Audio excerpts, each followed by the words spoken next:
little bit more about your short stories. Do they all weave into each other, or are they very standalone? Tell me. Some of them might kind of weave into each other um, because like why are you here also kind of is suggestive of mental health illness, and because of my mother and what she suffered, she did kind of then have she developed mental health issues because of her own suffering. So I kind of address that, I touch on it lightly as well, you know, in some of the stories, and especially in Why Are You Here. And so they would kind of, yeah, I mean, I would say out of the 12, maybe 6 would kind of connect and weave into each other, and you might kind of see, and in all the stories, the protagonist would be an Indian woman, or a young Indian female, a child.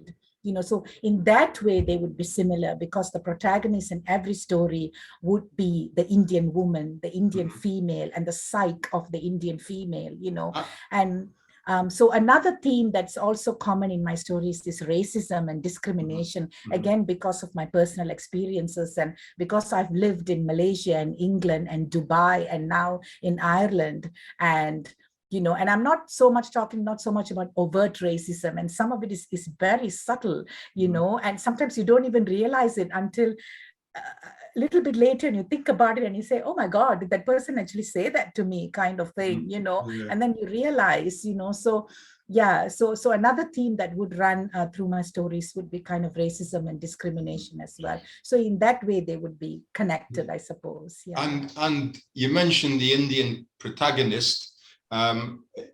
Is that the same person in a lot of the short stories, or is it a different woman from a different town, from a different era, or have you blended the one character? Woman. It would be a different woman, because the first story, A Circle of Color, is a woman.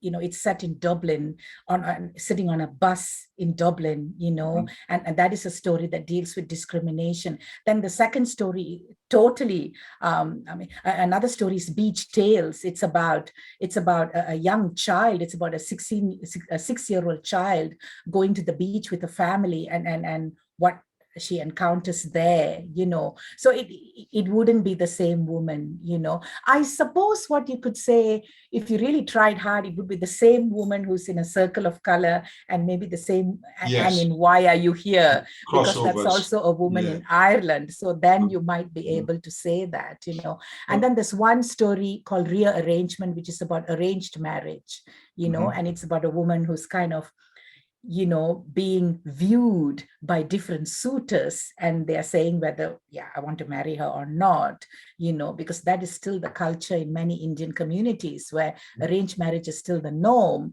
you know. And then you could probably say maybe that protagonist is the same in Bride of Flames, where this woman actually has an arranged marriage and then goes to Malaysia, and then is treated very badly by her in-laws, you know, and she has no way of escaping, you know, because she has no one in Malaysia, you know, kind of thing. And is that in particular based on an experience you know that somebody has had? Is that quite personal to you?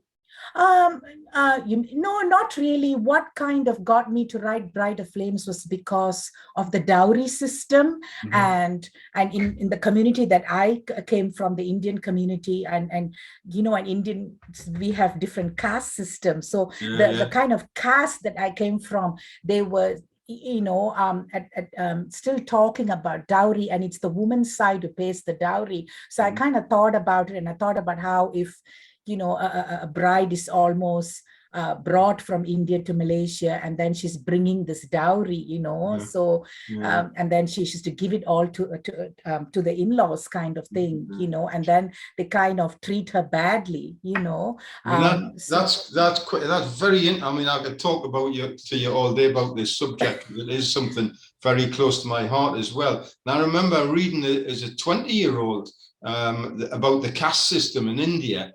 And I was saying, what? That's the most racist country in the world. I mean, forget black and white. I mean, they categorize like tribes and sections of the community, and you know, if you're below them, you're very much below them, and they don't let you forget it, and they don't let you marry into their castes and that sort of thing. And I think, what a terrible racist thing. And even on the arranged marriages as well, which again, I think as society evolves, hopefully we see less and less of that continuing in future generations.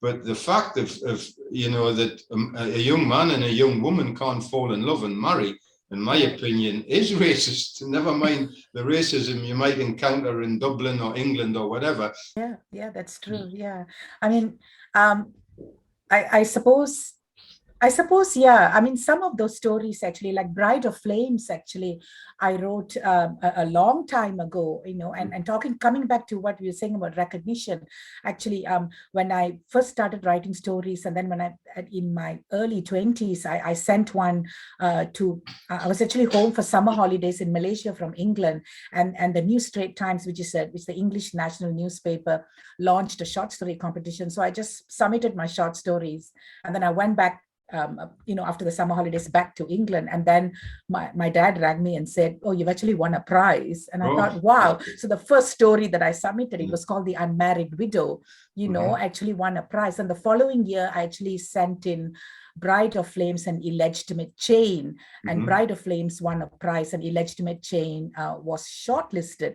And Illegitimate Chain is actually about mixed race children and how they are treated in Malaysia, you know. So I feel now that, yeah, that the way the world is now, and especially with Black Lives Matter booming again, you know, since 2020 and all, I kind of feel, yes, I hope my stories are relevant, and I hope they kind of strike a chord, you know, with people. Yeah, absolutely. And they were published in August 2021, that was last year.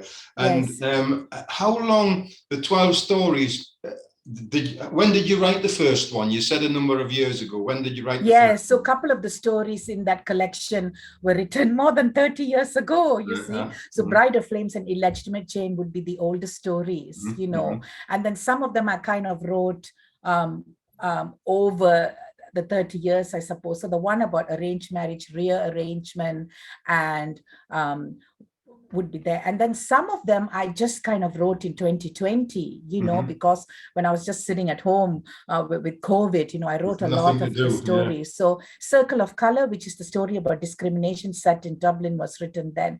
There's another one because I lived in Dubai. So it's a story about identity. It's called Unbreathable Journeys. It's about sitting in a taxi. And because I lived in Dubai, and because of the way I look, and there's a huge Indian expat community in Dubai. So they just assumed I was from India and I could speak Hindi.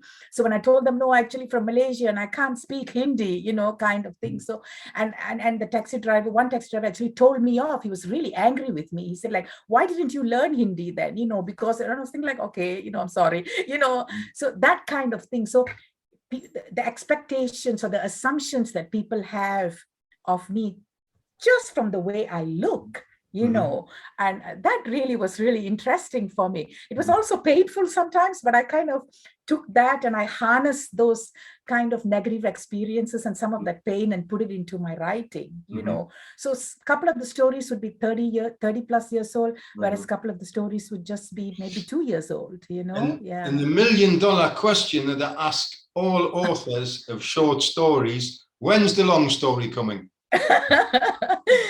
Very good. I actually must say that honestly, I tried, I attempted a novel, you know, when I was living in Dubai, you know, I did attempt, but I kind of, you know, and I kind of feel like short story is really my forte because I would kind of end it. I would kind of write about 4,000, 5,000 words, and then I would just end it. And then I think, oh, okay, what do I do here now? You know, so I mean, I've written long short stories, and the longest short story I've written is about 5,500. And actually, it's interesting because when I actively went back to writing 2 years ago, I actually found these files, and I found two files. One was about 26,000 words and another one was about 27,000 words. So I can see that I attempted to write this novel, but it just started meandering and I think I kind of thought, okay, let's stop this now. And then I started another one, and it was very similar to the first one, but again, so I think my next project would be to pull that two files, 26,000, 27,000, and try to maybe get a novel out of it. I don't know. Absolutely. Yeah. I would encourage you to go along that way. If you've written 26 or 27,000 words, there's definitely a novel, full-length novel in it.